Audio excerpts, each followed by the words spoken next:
Hoje vocês já estão vendo os elementos da ceia.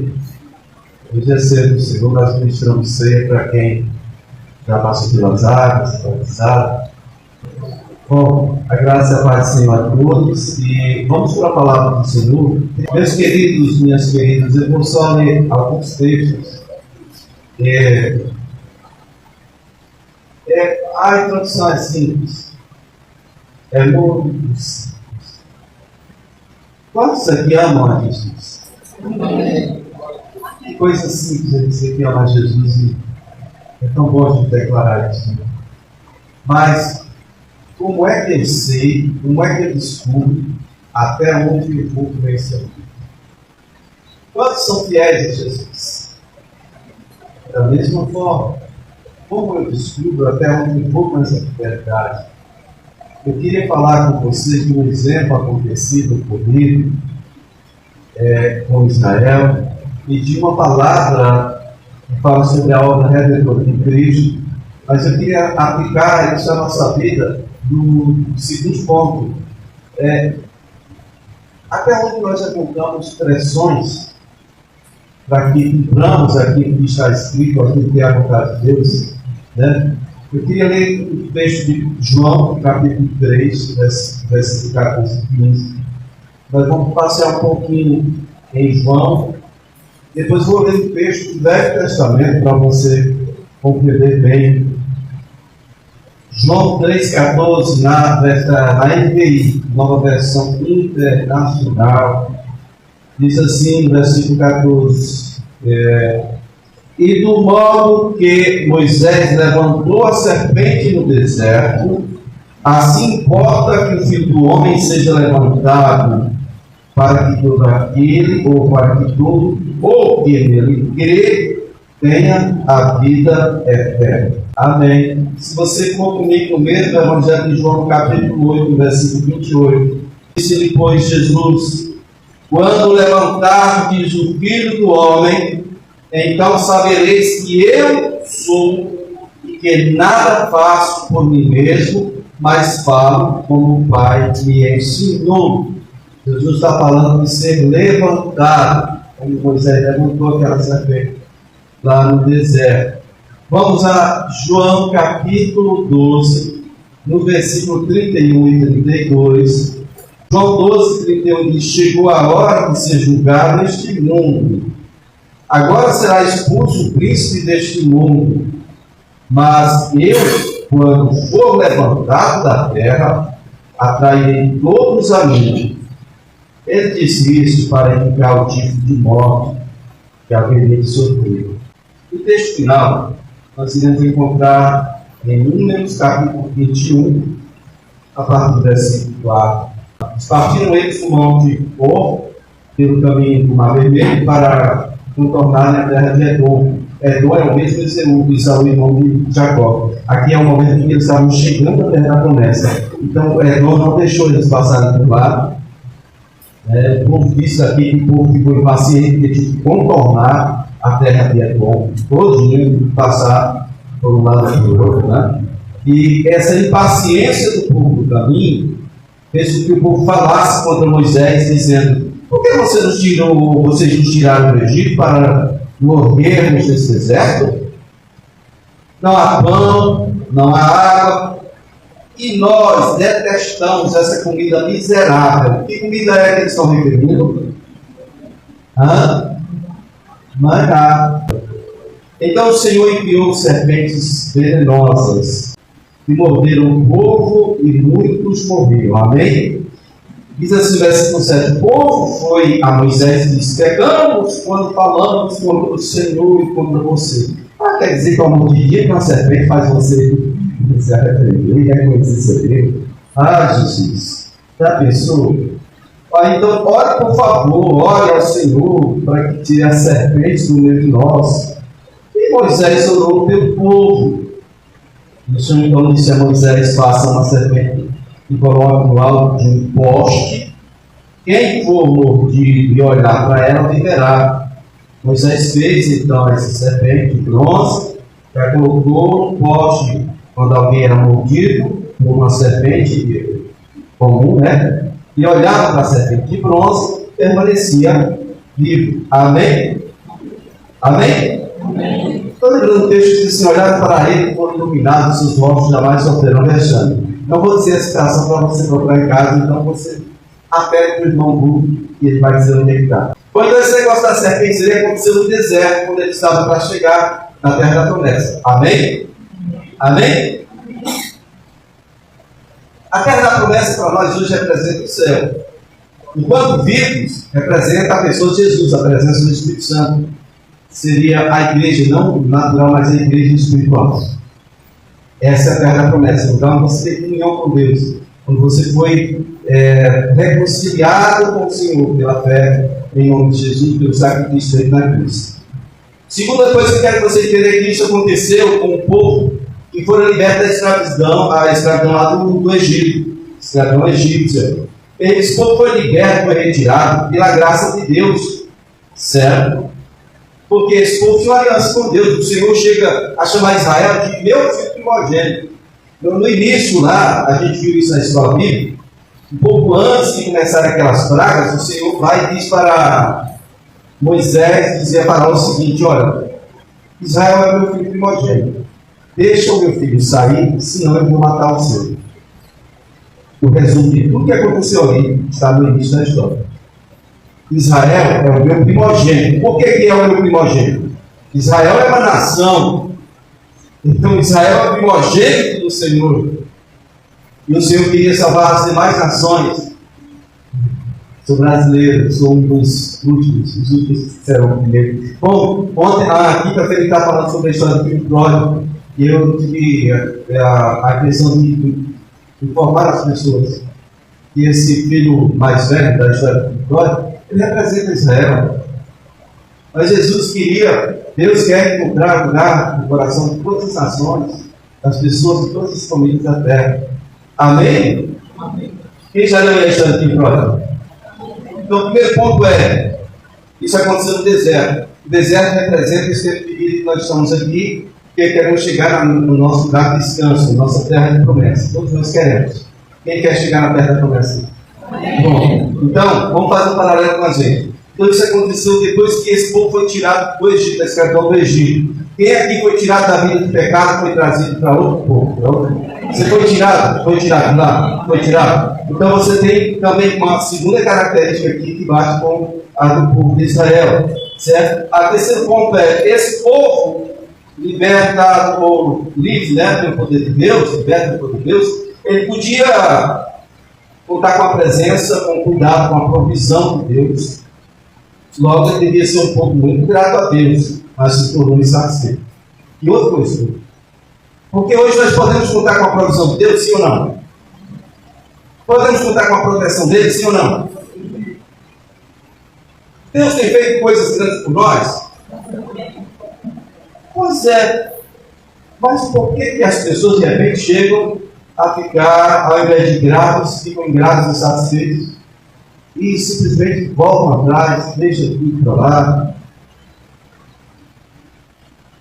O que acontece com as pessoas? Juraram de fidelidade, amor ao seu amigo, se de repente voltam para trás. O que acontece com a pessoa que às vezes entra até no relacionamento conjugal, faz aqueles votos de amor até a morte, só que do meio para o fim, parece que se dá fazendo um negócio e o sujeito pula fora. Ou a sujeita, no caso que é a sujeita que pula fora. Irmãos, pelo amor de Jesus, quero que vocês entendam aqui que da mesma forma como aconteceu com eles, pode acontecer conosco. Jesus falou de uma geração que era insatisfeita, isso na época dele. Isso é recorrente. A geração dizia uns aos outros, como crianças: ei, nós tocamos música alegre, vocês vão dançar. Mas nós também tocamos música fúnebre, e vocês vão chorar, vocês não sabem o que quer. E o pior é que quem está tocando também não sabe o que quer. Quer ver se de alguma forma satisfaz o coração dos outros. Então tem uma parte que é insatisfeita, não quer nada com quem está tocando. E a parte daqueles que estão tocando também está insatisfeita, está desesperada por tentar satisfazer o coração dos outros.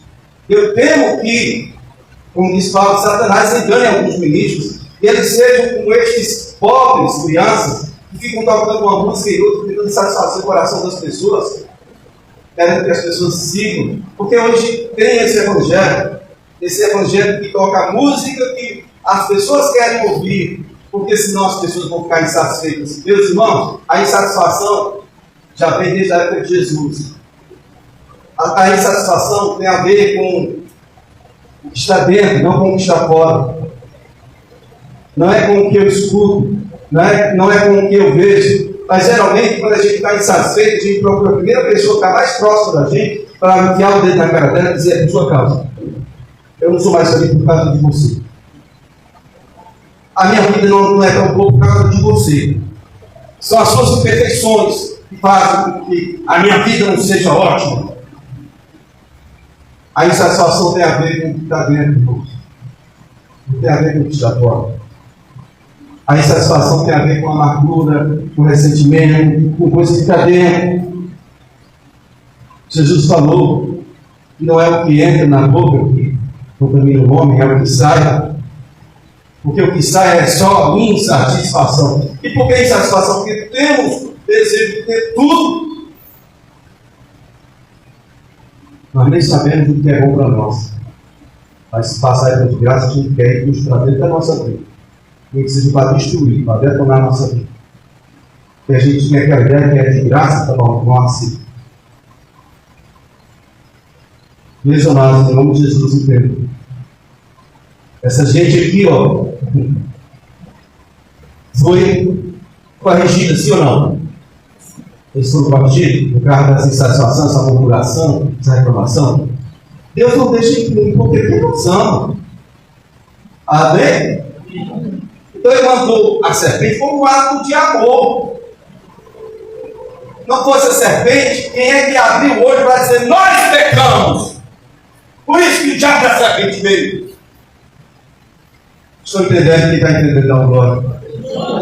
Um ato de amor do Senhor envia as serpentes. Mas qual é o problema aqui? Quando eu falo de igreja, estou falando do corpo de Cristo, sim ou não? O corpo de Cristo é coletivo ou é pessoal? Coletivo ou pessoal?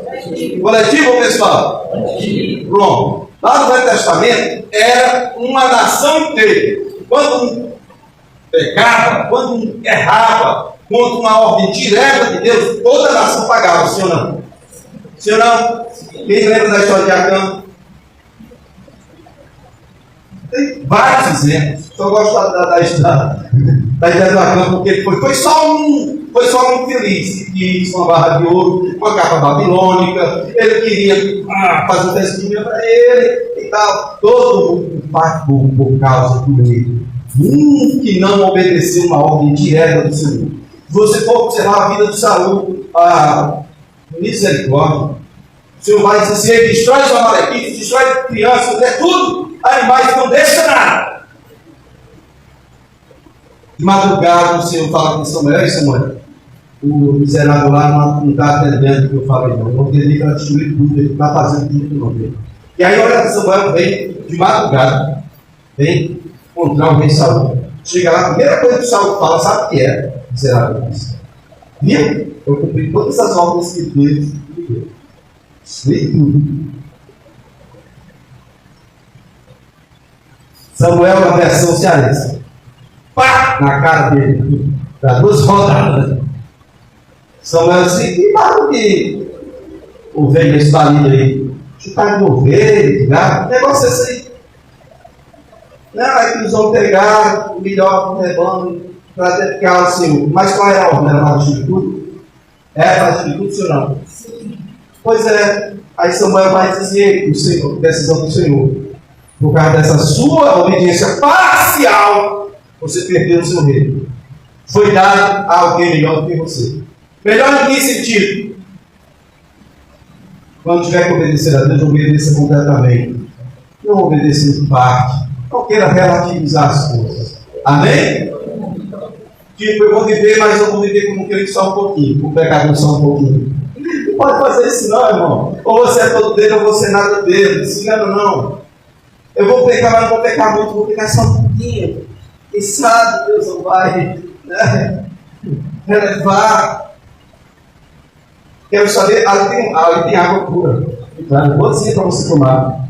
Mas se eu pegasse um copo com água, sei lá, agora, processo, e pingasse só 2 gotas do sanitário lá, eu ofereci isso para você, você iria tomar água do sanitário, mas só 2 gotinhas. Não mata não, você iria tomar? Vai comparar 2 gotas com o resto da água toda? Quer dizer que 2 gotinhas contaminam um copo de água inteiro? Que é isso, irmão? Hein? Você está entendendo por que um faz merda e todo mundo paga? Não necessita a palavra. Todo mundo paga por isso, porque somos um povo. Lá é uma nação inteira. 2 gotinhas, 1 gotinha da água lá do sanitário, você não quer tomar essa água, porque fica impura. Você está entendendo isso ou não? Quem está entendendo? Então, pelo pecado de 2, muita gente paga o preço. Porque quando as serpentes vêm, elas não vêm, sabe, hipnotizadas, ou elas não vêm com controle remoto para dentro dizer, isso aí não está murmurando que não morre do sol, os que estão murmurando. Sabe, a serpente vem para pegar geral.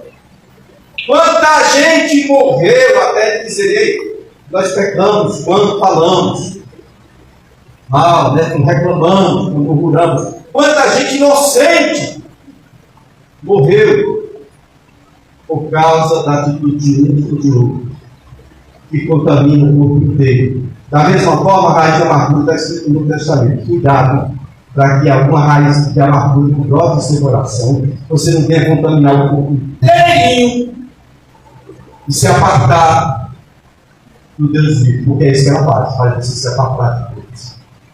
Com você, todos que você conseguiu amargura. Meus amados, a mesma Bíblia que diz para nós nos examinarmos a nós mesmos antes de tomarmos a ceia, ela também diz que nós devemos observar a vida do nosso irmão. Em que sentido? Não é que você vai ficar procurando um irmão, deixa eu ver se o irmão está pecando, vou vigiar ele. Não é isso não. Mas se por um acaso você está na sua vida comum, normal, percebe que o irmão não está seguindo conforme a ordenança, você tem que chegar para ele e dizer, meu irmão, a Bíblia diz que deve ser feito assim, não da forma que você está fazendo. Diz Tiago, se você tiver ouvido, você pegou a alma dele. Você vai ter recompensa por isso. E você não ouviu? E você não ouviu, Tem mais casos de pessoas que ouvem ou pessoas que não ouvem? Que ouvem ou que não? Quer dizer que fácil dentro de casa? Fala assim, ó. A luz foi acesa, não, mas você deixou o ventilador ligado. É só exemplo do dia essa semana. Por que tem a ver o ventilador com isso? Estou percebendo um negócio errado. A luz foi acesa. Você deixa o ventilador ligado. Eu estou falando de uma coisa que eu digo que você passa por isso também. Isso é a essência da nossa natureza, gritando e dizendo, eu estou melhor do que você, não mexe comigo não. Eu não tenho que escutar você não, eu preciso falar de Jesus. Sou tão discípulo de Jesus quanto você, não submeto a você não. Quem deve ser nós estamos para nós? Mas tem gente que não tem coisas pequenas assim não, tem gente que tem coisa pior. Ei, como tem? Tem gente que tem coisa pior. Estou falando de um caso que eu vivi em casa. Quantos pais aqui falam com os filhos? Eles não aceitam, mas vai falar isso com a minha? Aí esse cara tem que cortar relações com você porque ele não vai nem falar contigo. Ou irmão, está errado aí. Tem gente pior que você está doido, deixa o pastor falar. O pastor está sabendo nada, o pastor é mais informado das coisas que acontecem errado aí. O pastor sempre foi muito não saber. Mas nós temos que ajudar uns aos outros. Que sentido? Eu tenho que ficar vigiando a vida do irmão? Não, mas você não é discipulador. Veja como é que está a vida do seu discípulo. Porque se ele não te ouvir, irmão, aí, tipo, não. Se ele fizer igual aos filhos, a questão que aparece entre um discípulo e um filho, é que todo filho pode se tornar discípulo. Mas nenhum discípulo é realmente filho espiritual. Às vezes a recomendação que você dá a um discípulo é mais aceita do que a que você dá para um filho. Por quê? Olha para mim. Vou estar com meus filhos, não, quero que você entenda. Só um negócio chamado intimidade. Intimidade. O pai dá a própria vida para um filho. Nem o discipulador, eu vou dizer que todos conseguem dar a vida pelo seu discipulado. Seus discípulos. Porém, uma recomendação de um discipulador é mais aceita muitas vezes do que a que o pai dá para um filho por causa de uma simples questão de intimidade. Não deixe a intimidade atrapalhar essas coisas, não. Em nome de Jesus. Seus relacionamentos são. O que acontece é que quando a gente está muito na presença de Deus, vendo as coisas de Deus, nós fazemos do jeito que os filhos fazem com os pais. Esse povo aqui está há 38 anos vendo aquela nuvem lá, todo dia a nuvem lá. À noite ela se transforma em fogo. Eles estão lá vendo maná, 38 anos. Se tornou comum a presença do papai, provendo, sustentando, dando livramento. Eu dei essa comida. Era melhor ser um escravo do Egito. Vai falar besteira. Fala papai. E acho que o papai não tem uma havaiana de 42 para tacar nas costas.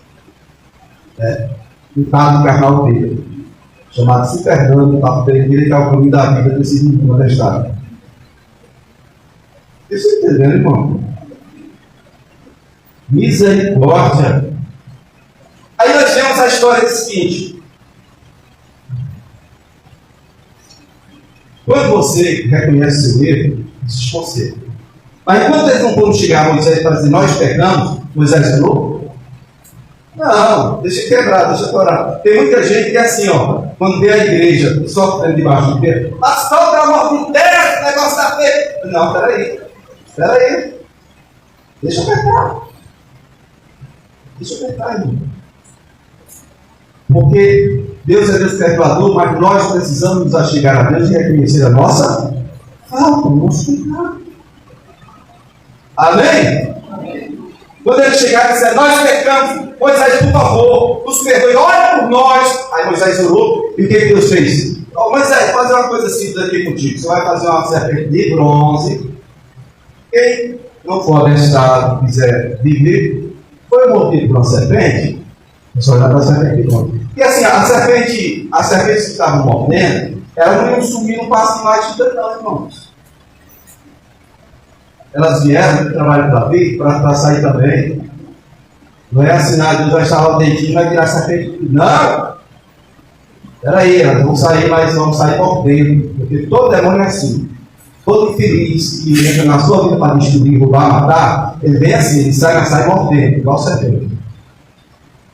Não sai por vontade, não. Não sai se for mandado. Aí o que acontece? Vai fazer a serpente de bronze, colocar uma haste bem alta no poste.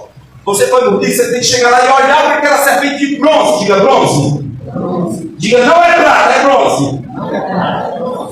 Onde foi que você já viu que bronze seja em formato de vaca, de coelho, de Satanás ou de serpente, tenha poder de cortar o efeito de um veneno de uma cobra? Existe isso em algum lugar? O bronze consegue.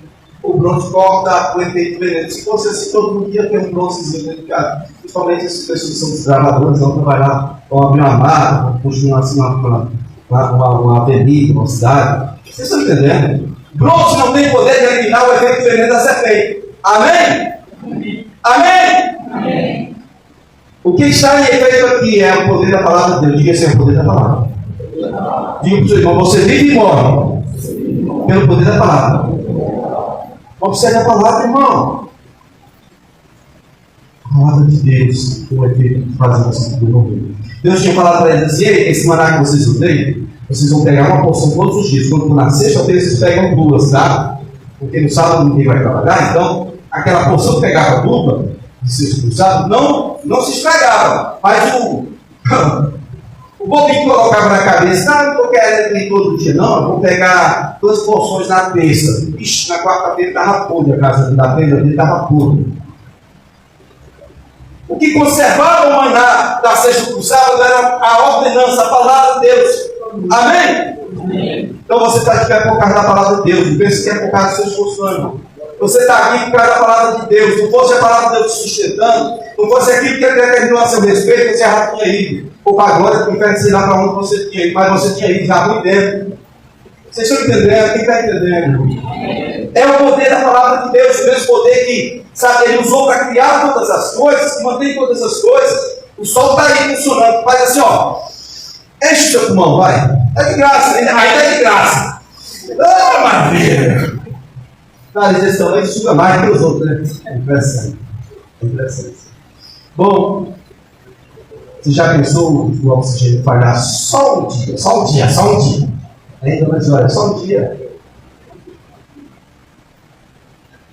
Isso foi criado pelo poder da palavra. Isso está criado pelo poder da palavra. Tem muita gente ganhada pensando que está sobre os pés, porque eu sou um cara, que rapaz. Vai aprender o que quer dizer sacrifício, que é, não sofrer, é sacrifício, né? Meus amados, não se trata do poder de bronze, mas da palavra ordenada pelo Senhor. Quero que você entenda que existe uma palavra de Deus que foi liberada para você. Existe sim ou não? Sim ou não? Sim. Você tem que olhar para essa palavra, você tem que olhar para essa palavra todo dia. Porque senão o diabo vai te convencer de outra coisa. Ele vai fazer igual fez com ela. Essa palavra não é bem assim, não. Que negócio é esse? Ele vai te enganar. Ele vai te fazer entender que você é um pobre, coitado, miserável, carente, né? Uma vítima da sociedade. Vale demais. Ele vai te fazer entender que você é um zero esquerda. Não, a palavra foi liberada para você, que você, se você crê em Jesus, você é feito de quê, irmãos? Você é feito de quê? Deixa eu ouvir. Você é feito de quê? Os que creem, Deus o poder de serem feitos? Quê? É certo? Escravo ou filho? Aí tem condição de você viver como filho de Deus. Escravo do pecado. Eu sou filho de Deus. Mas escravo do pecado. Eu sou filho de Deus. Mas eu sou escravo do pecado. Não existe isso não, irmão. Ou você foi liberto e é filho de Deus, ou você está lutando no processo de libertação, ou você já viveu com o Senhor. Você não creu como diz a palavra. Porque se você crê como diz a palavra, você é perde. Amém? Amém.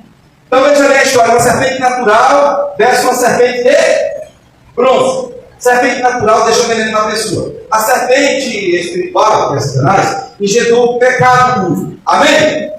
Amém? Tudo ferirá a cabeça e ele ferirá o calcanhar. Ele injetou o pecado no mundo. Os filhos, todos que nasceram de uma mulher. Amém, queridos? Agora veja bem. Uma serpente de bronze está falando de sacrifício. Dentro do santo lugar é tudo de ouro. A menorá é de ouro. A mesa dos pães é de ouro. O altar do incenso é coberto de ouro. Lá fora, as bacias dos garfos. O altar é tudo de bronze. Diga bronze. É sacrifício. O que Moisés, Deus, através de Moisés, estava ensinando para nós? É que por causa da miséria, da desgraça de nós pecadores, que estamos sendo insatisfeitos com tudo, alguém ia ter que ser sacrificado. E esse alguém teria que ser a mesma semelhança a nós. Nós perdemos a imagem e semelhança de Deus. Ele deve se ajustar à nossa semelhança. Semelhança de pecado. Ele fez pecado por nós. Nós deixamos Deus. Já vai falar para a mulher, não é bem assim não. Quando vocês comerem esse negócio, vocês vão ficar até mais satisfeitos, mais espertos, sabendo o que é certo e errado. Ela nem para dar o benefício da dúvida, dizer, uma serpente, espera aí. Na hora que o sol estiver se pondo, Deus vai vir aqui, vai conversar com a gente, eu quero saber quem está contigo, se é você. Pronto, acaba da questão ali, sim ou não? Mas aí tem um negócio do desejo. O que Deus falou, não estava batendo com o que eu queria. O que eu queria mesmo era que eu